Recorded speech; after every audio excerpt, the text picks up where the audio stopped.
G'day, folks, and welcome to another episode of All About Life in Thailand, where I, Ray, talk about stuff that most people don't even consider. You know, real life, not the tourist fantasy. Today I want to talk about marriage in Thailand. Traditional Thai marriages reflect a blend of practical values and cultural rituals that shape the roles of husbands and wives.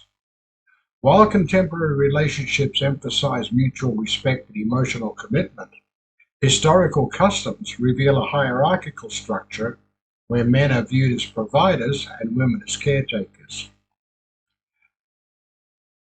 This video delves into the essence of Thai marriage, discussing the expectations placed on each partner, the significance of dowries, and the intricate ceremonies that mark this important life event. Thailand, in contrast with the passionate nature of courting, the ethos of marriage and parenting emphasizes more the practical and grounded values such as mutual respect, support, trust, and emotional commitment. In the contemporary Thai image of an ideal marriage, the husband and wife live together in a harmonious, mutually respectful relationship with the expectation on provision and security weighed towards the man and the domestic responsibilities toward the woman.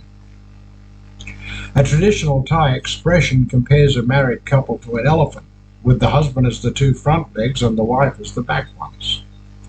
In an ideal couple, decision-making is the man's responsibility, and the woman's role is to be supportive and cooperative. A traditional Thai wife shows deference to her husband as he is the master of the household. In a hierarchical society such as Thailand, where people diligently show respect to persons of a higher status, this meant that some women in ancient times showed their husbands an extreme courtesy which today would be reserved for the elders, teachers, or monks.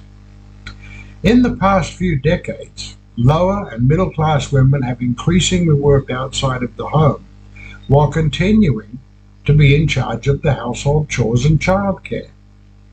Men, however, have not been expected to adopt the household responsibilities. It is still quite uncommon to expect married men to take on the same extent of responsibilities as their wives in cooking, cleaning, and parenting. In middle-class families, the woman's double responsibility is usually helped by live-in parents or, if they can afford it, a maid. In families with lesser means and no live-in parents, the burden on the woman to be significant and often becomes a commonly cited cause of sexual disinterest and marital discord. Buddhists have never been big on marriage and wedding ceremonies.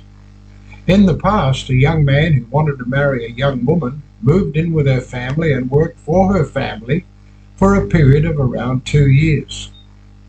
If all went well, he was given permission to marry the young woman.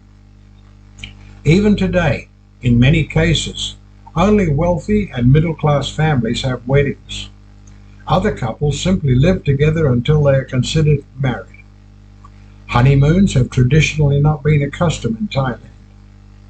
During the 2-year bride service, the young man usually lived in a separate dwelling and attended a local monastery and served there as a monk for at least a few months.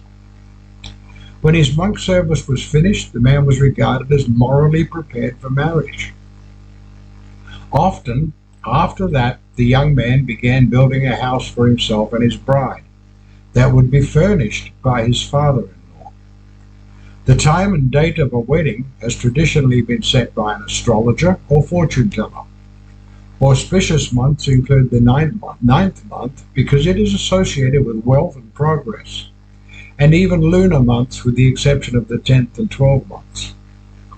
On the evening before the wedding, the couple is purified by an even number of monks who sprinkle holy water on the couple while sutras are chanted.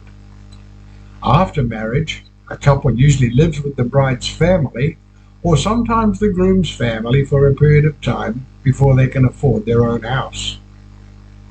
In recent years, as housing has become more expensive, the trend has been for couples to stay with their parents longer rather than shorter periods of time. Polygamy used to be practiced in Thailand, but it is not really anymore.